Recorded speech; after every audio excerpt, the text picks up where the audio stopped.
Welcome to the Make Sense podcast. I am your host, One Swayze. And I'm your host with the beer. QB, baby. What's up? And we are the Make Sense podcast, where we come here to destroy it and help y'all make it make sense. You know what I'm saying? We got a very special guest in the building, all the way from the NO, man. This is like the first episode where we've actually had somebody come from another state. Whole setup is crazy. And we got Rafael Medina in the building, man. Tell me where you from. What's going Plug on, yourself. you guys? I'm from Kennemery, Louisiana. You know, that's like 10 minutes outside of New Orleans. Artist, producer, engineer, videographer, photographer, cinematographer, do it all. I'm just a renaissance man when it comes to this music. That's right. Hey. The hip hop Renaissance itinerary, man. That's right. We're going to get into it. Yeah. We're going to get into it, man. I'm very excited, man. We got to do some work while you were here, man. I'm excited about it. Looking forward to it. And just, giving your background. First you told me you were an artist first. So Yeah. when did that start? How did that become about? What age? You know what I'm saying? I've been an artist since I was like 16 years old.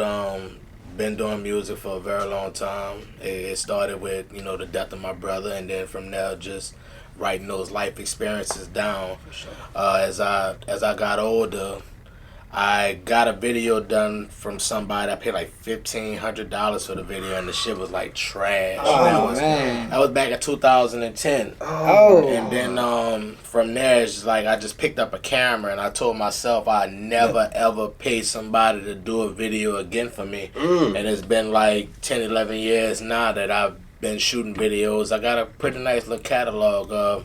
I done things under Rock Nation. I done things with Currency. I done things with the Locks. I done a few projects. I done worked with a few names, and the music, y'all could definitely find myself, not just Rafael Medina, but Rafael Mecca Medina. Make sure you put the Mecca inside of the Medina, and boom, you gonna catch me everywhere. Yes, He just sir. made a bar right there. Make sure you put the Mecca inside the Medina. Y'all don't even know. The lyrics is crazy, man. The bar.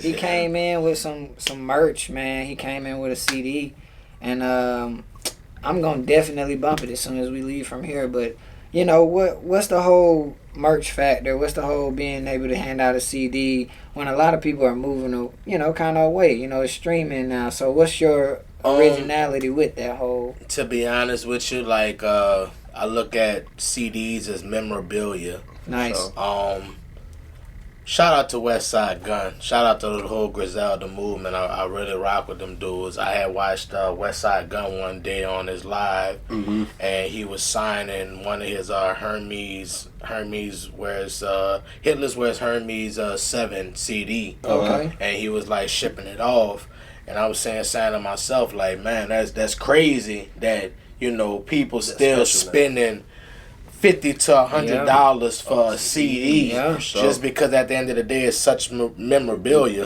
And I mean, we got a lot of people out here, and I mean, don't get it twisted. I know they got the newer cars, but we got a lot of people with older cars, and what do they have inside of them? Like the old CD schools. players. CD players. for sure. So hey, CDs still exist. They do. Definitely. People still buying vinyls. For sure. yeah. I got some vinyls at I the agree. crib right now. Yeah. Michael Jackson Thriller is on my vinyl at the house right now. I For got sure. the Outkast, I got the Fabulous, I got the Jay-Z, a whole bunch of Fabulous vinyls hard. at the crib, just posted. Yeah. Yeah, man. So when you guys, Well, it's not more or less like you. I know it's like it's more or less for where you from, right? So tell us about like what it was like growing up around that New Orleans area, because I'm from Georgia. I don't really know too much, but we hear the stories about Knife War, all that. You know what I'm saying? Yeah, I'm from the city area. I was born in Charity Hospital. Everybody from New Orleans knows Charity Hospital. But I'm from I wouldn't say uppity parts. It's not nicer a little bit. Let's put it like this here. Where I went to high school I wore button downs and Doc Martens. Okay. You know what I'm Okay. saying? Oh, wow. Okay, So okay. it was Good just shit. but it was a lot of Latinos. You know what I'm saying? Okay. But like in the city area, yeah, it is a lot of violence. It is a crab in a bucket mentality. It is. Hear that.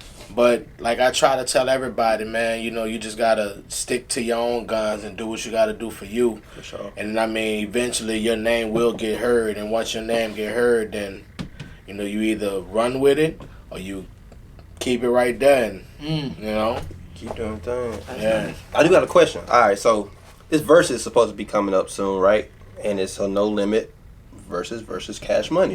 Who do you think will take the cake? No Limit versus Cash Money.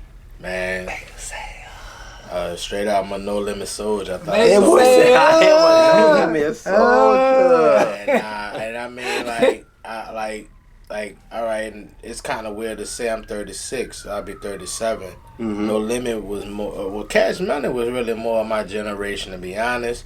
But No Limit was like the forefront to like as far as music. Like I was a big Mystical and Fiend. For sure. Like they were my favorites out of No Sure. Limit. Yeah. And then when like they came with the Gambino brothers, and they all every week them dudes had like brand new artists. That was hard. And that was hard. Yeah. That was cold. And I mean, it, you know, like to me, what No Limit is doing, what No Limit did back in the 90s, Right. is what artists are doing right now, dropping a brand new artist every true. week. Every week you got a new album, you got a new somebody face to listen to. You know what I'm saying? Yeah. Master P was doing this back in the 90s, but he was just doing it under his It's own brand. thing, on his Yeah. own brand. As far as Cash Money go, I love Cash Money. Cash Money, you know, have one of the best artists that ever lived, Lil Wayne. You know, so Wayne, let's call it what it baby. is. We But go. I'm like, and that's another thing I was talking to somebody about too, as far as when it comes to the music industry. And I mean, this may be jumping off a little off subject. It's all good. Like, all right, I come from Louisiana, New Orleans, and don't get it twisted. Like, you know, we got some dope artists out there, but when you look at Louisiana as a artist like hub right now, For sure. the only people that you really paying attention to is Boosie, NBA YoungBoy, Kevin Gates, because Baton Rouge has that unity. Okay. Opposed to like New Orleans artists. Okay. And I hate to say it, but like and I ain't gonna say I hate to say it, the God honest Yeah, truth. right. To me, the only like New Orleans artist that's like really like relevant, that could speak relevance on his music is Currency. It's Currency. I can't and I'm not gonna say I can't name other New Orleans artists that are doing it. I'm speaking as far as like on a mainstream level to where like I could go ahead and call Conway the Machine, or Right. or go call like Harry Fraud or somebody. Nobody from New Orleans really doing it like that unless it's Currency. You Right. feel me? Okay. But musically, we had two of the best independent labels to ever come out of like the industry right there in Louisiana. Yeah. But there is no such thing as a hub for Louisiana. I mean, music in Louisiana, due to the fact that when you think about Cash Money, you think about fucking No Limit. And I'm not trying to shun on their name, but they were bad businessmen. Yeah. Bad businessmen. Like, name a few of their artists that are actually living on some successful shit right now, saying like, okay, we really made it. We're here. You know what I'm saying? Yeah. But I bet you You talking about No Limit or Cash Money? either or. Okay. Either or. You right. Cash Money got a roster of artists on it that they never put out yet. That's true. I You agree. know? I agree. And I mean, you know, teachers on. I don't ever get into logistics. All I'm gonna tell everybody: stay fucking independent. You hear? Yeah, That's another stay bar, too, y'all didn't independent. catch Stay that. independent. Stay independent. Independent grind is the best grind. You know. You get all your front end and back end doing it that Yeah, way. front and back 100%. end, Yeah. 100%. And But if we go with the verses, I'm going with No Limit. It's going with No Limit. Yes, sir. the tank, as The he tank. said. And yeah, man, that also just goes back to what SD3 was saying. You know, the guy, you know, we just had on here, and about business. How, you know, they were, like you said, they were bad businessmen. You know what I'm saying? Right. So if you just imagine if you do that kind of, you know, blueprint in these times and do the right business, what could happen from it? It's like endless possibilities. I'm thinking who got the publishing or maybe the publishing for Shake It Fast. You know what I'm saying? Because that's played all the time in all the movies. I wonder who got that publishing. You know what I'm saying? Because I would have to say like Jive Records with Mystical and Pharrell, because that's who he was signed to at the time. And I mean, it's even crazy. Like I heard a story from a guy that I'm working with out in New Orleans, and he was talking to me about him and Mystical being like real close and whatnot. He told me like he heard the Shake It Fast record like 2 years before the actual record came out. And like Mystical was like, this the one right here. And dude was like, I don't know, bro. I don't know. And then here we are, 10 years, 20 years later, like this shit get played anywhere. The white folks get down, like, And I mean, like as far as when it comes to the music thing go, like, as far as an artist, being an independent artist, like we look for that machine. We want that machine. Yeah. But we don't realize that we are our machine. We are the machine. That's right. I was talking to my nigga Swayze, and Swayze was talking about the, looking at the shirts, the SLRG, it made me question and say, well, what is that? Like, what is it? And then when he was successful life regardless, I was like, man, that's so fucking catchy. You know what I'm saying? For sure, yeah. That's something that, like, I could see a lot of people rocking, and then next thing you know, like, oh, who started that? That's him. Then that's that movement. That's it. But the main thing is, he got his cult following. He'll have a cult following off of that alone. For sure. And I mean, that's what I realized, and I noticed that too. Like, being back at home, I'm an artist, but I'm also a videographer. I got into videos because that's where my bread was at. I wasn't making. I'm not making $1,000 a week off of fucking rapping. I'll make it off of videos or whatever, no problem. But as far as like just the whole persona of music, period, though, just stay independent, man. Yeah. Grind, get your own money. Don't let nobody get in your pocket. Learn the business. Look, get people around you that could teach you the business. Because, I mean, that's one thing that I could honestly say that, I ain't going to say everybody, but like how you spoke about, they want you to pay them to be consultated. The same exact way out there in Louisiana. And then the thing that, this is the sad thing about, this is the difference with Atlanta and Louisiana. Mm-hmm. You may pay a nigga $1,500 in Atlanta to give you consultation. And guess what? He may give you the game. A nigga in New Orleans, you might pay that nigga $500 and he gonna tell you to go talk to Papa Smurf up the street. Wow. And blase blah. And then you're so gullible to the point you're like, for real, Papa Smurf, the blue nigga? The blue nigga? Okay.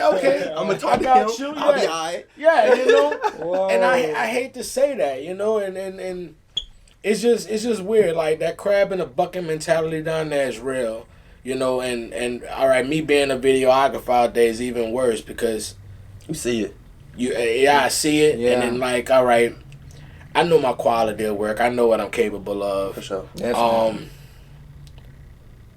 Man, pride is the devil, like J. Cole said. On everything. Pride is the devil. Yeah. It's crazy now because I told my homeboy the other day he did some dope because he do tattoos out here, but then he got offered to start doing tattoos in LA too, right? Oh, wow. And so he do tattoos here, and then another month he go to LA and do tattoos that people got him booked out there and stuff. I was like, bro, I'm extremely happy and glad that you making that move, and I'm glad that you showing happiness.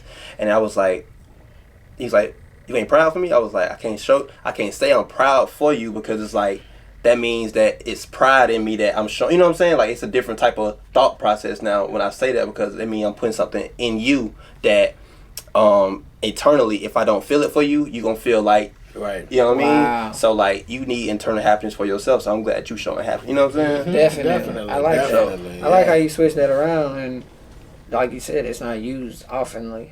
You know, it's scarcely used amongst our community and just in this industry, because like me and Medina was saying, a lot of people love to keep the game and not want to share it. You know what I'm saying? And then you have the ones that do share it. So that's a good thing, bro. I just look at it as, you know, like you said, just building that team, being around the people that you want to succeed with and who want to see you succeed. For sure. I believe wholeheartedly in that. And then, you know, trusting God, bro. Because what he has for you is for you. You know what I'm saying? So it's a good thing to just hear how the difference is in different cities and just kind of see how you can kind of move around in this game, because it's not going to be the same if in Atlanta and Houston or in Houston and New Orleans. So just to kind of get your side of that story, it also shows and warns other artists that are getting into this game that it's not always sweet or it's always, you know, juice and berries going to the next city, because you may not get that same love you get in your city. And, oh, my bad. You good? Oh, yeah. So, we talked to, B. Simone, right? No, it wouldn't be Simone. What's her name? Oh, my God. I'm drawing the blank. From 103.3. Noni B. Noni B. Noni B. She said, straight up, she was like, the hustle in Atlanta is different than the hustle in LA. She moved to LA. Yep. The hustle in Atlanta is different than LA. She said, in Atlanta, a person will give you some money to try to, you know, help you out a little bit, but it was like, they gonna want something back in return. In LA, you gotta show them that you can make that money first before they help you out. You know what I'm saying? They gotta see that you got the motion or the strive or the drive to make that money first before they even help you out. But down here, you probably pitch somebody an idea, proposal. They might give you a little, you know, investment money, something like that. But that just goes to show you, like, for different places, it's different hustles. You know what I'm saying? Different ways or different levels of hustling. So I think that's definitely like something that I think our community gotta like really be cognizant of. You know what I'm saying? Because it don't take a lot of people to make you successful. You just gotta be in that right group of people that want success for you. You know what I'm saying? So there you go. On everything. It's keys, bro. And you gotta, once again, like we were discussing, it's about the position of power. You know what I'm saying? If you just don't know, get to the people who have that position of power. That's when I say power, I mean knowledge.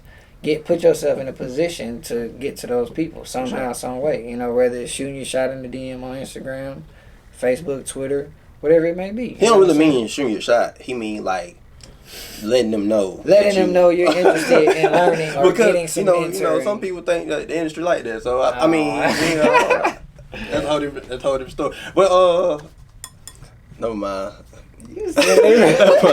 Cause So what y'all think about the baby being canceled? The who? The baby. The baby. Well, I've been seeing this shit on the internet. What are you talking about? Matter of fact, man, I'm shooting my shot at Boohoo, man. I was rocking y'all stuff out in Vegas. I love it. The clothes are amazing. So if y'all I don't know where you just went with that. And sign Swayze, I'm with it. But basically, the baby made some comments on Rolling Loud. Oh yeah.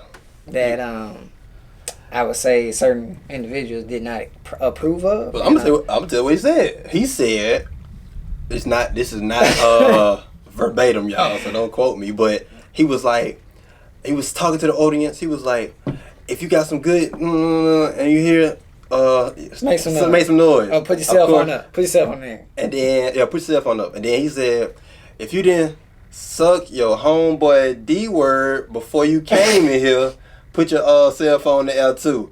And he said, "Let's go." And then he started playing music. But so everybody was like, he gonna be canceled for that. And he did just drop a video. I was gonna tell you that my uncle said that video was hard, and he don't even listen to Lil Baby. Lil Baby, he don't know nothing about it. But yeah, like a lot of Elton John even spoke up. Chris Brown said something, and it's just like it's kind of catching wildfire now. Do you think? I mean, not. I'm just saying. Do you think he should be canceled for it, or it's a hot topic right now? I mean, it's gonna be a topic today, but it's gonna be something they're gonna forget about tomorrow. 3 days. Like, I wouldn't even give it. Yeah, look, a prison 72-hour hold. That's all they got. Straight up. I mean, that's weird. Like, you know, it's crazy how like a hot topic could blow you up.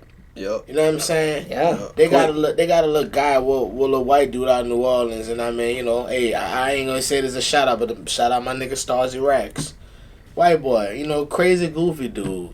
He did a video with this I wouldn't say a crackhead woman, but she's an older elderly woman. Gotcha. And she was dancing in some song called "Shawty Get the Bag." Right? Okay. Fucking Snoop Dogg posted this shit, this, that, and the third. But he, you know, it was wild because like he became like, I ain't gonna say famous because I mean he still live in Louisiana. He came viral. But he became viral. Yeah. Like off of that, and Right. it just be crazy how like you get viral off of just being stupid. Exactly. That's what I was just about to say. It's like these folk are really just doing anything. So then, how am I supposed to take you serious? Exactly. Then?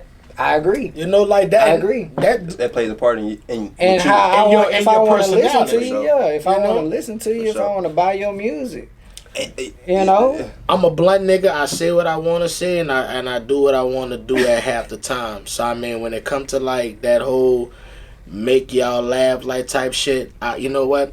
I got a joke. I'll make you laugh. Check me out. Real talk. You know the what's the last part of your body that dies? You know the last part of your body that dies when you die? Nah. Your pupils. Because they died late. Oh, no, he didn't. We gonna keep his video. He gotta keep his day job. Right, Yo, keep that bug. Man, that is crazy. Boom. Yeah, man. Look, bro, hip hop itinerary. sure. I'm the guy behind everything. You know, look. I feel good y'all interviewing me because sure. you allowed to do the interviewing sometime. You know. Yeah. Dog, Yeah. it's and you know what? I know you meet so many artists, right? Man. Yeah. So many artists on different levels. So many people inboxing on different things. You know what I'm saying? So I really want to know, like, from I guess your artistry area, right? Because you more than just a videographer. How should people like really come to a person if they want them to do something? Like they want somebody come to you and be like, "Yo, I want you to shoot a video." How should they come to you in respect? A DM. You get him in a DM. You get him in the inbox. Like Sweezy. Like my little cousin got like a little group thing, and then I think I threw out the invitation saying like, "Hey, look, if I'm ever in any of y'all towns and y'all looking to get some video work done, holla at me. I'll go ahead and get that done. Let's People don't do make that. it happen."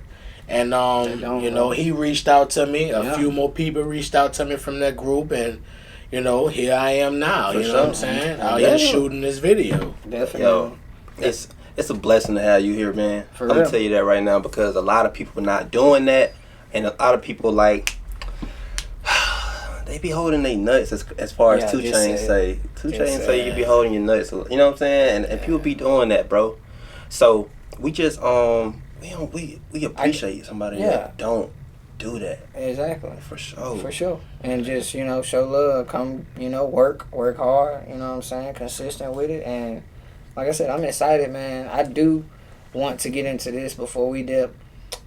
How, you know what I'm saying? Like, formulating around the artists you work with, the Larry Junes, the Spitters, the Roddies, like you said, the Rock Nation, the Locks. You know what I'm saying? Like, approaching that kind of atmosphere and like how would a videographer or a artist, you know, like yourself, how would they look for that opportunity, or how does that come about? Yeah. Who you know. It's about who you, like how y'all speak about it. It's about who you know. I wouldn't be in the position that I am right now if I didn't know my big brother Yusef. You know, and Yusef been recording, engineering, Spitter for some years now. Dope. So it's about who you know basis, you know. Dang. Yeah. Who you know? I'm trying to know all y'all. Look. Man, let's get to know us, people. Hey, y'all Let's come. network. For sure. Tell them where to follow you. At Rafael_Medina. Rafael email Medina on Facebook. Holla at your boy, man. Hip Hop Itinerary. And y'all can tell he from New Orleans. He say New Orleans. I'll be like New Orleans. For real, I had to say it correctly. Make sure y'all find all the music as well under Rafael Medina. For sure. All platforms. That's and this everywhere. is the Make It Make Sense podcast, and we thank you, my brother, for coming in and sure. flying in, getting here, man. All your Showing flowers, us love, my brother. you know? All your flowers. No doubt. Gotta give them to him while you here. One Swayze, QB. and we out.